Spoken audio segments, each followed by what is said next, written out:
చనిపోయిన మనిషిని బతికించడం ఇంతవరకు ఎవరికీ సాధ్యం కాదు. అది ఏ మతంలోనైనా సాధ్యం కాదు.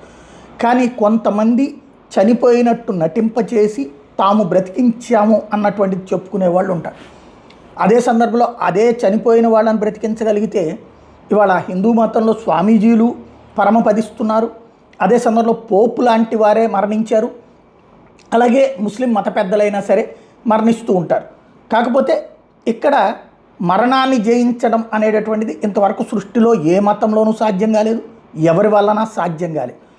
కానీ ఇట్లాంటి దాన్ని ఇప్పటిదాకా ఇతర మతాలని కాకుండా ఇప్పుడు ముస్లిం సామాజిక వర్గంలో కూడా ఇట్లాంటి ఇష్యూస్ కొన్ని ఇదిగో ఒకటి ఇప్పుడు వైరల్ అవుతున్నటువంటి చనిపోయినటువంటి వ్యక్తి చెవి దగ్గర ప్రార్థన చేస్తే లెగిసి బతికారు, ఏడ్చారు అన్నటువంటి అంశాన్ని హైలైట్ చేస్తున్నటువంటి పరిస్థితి.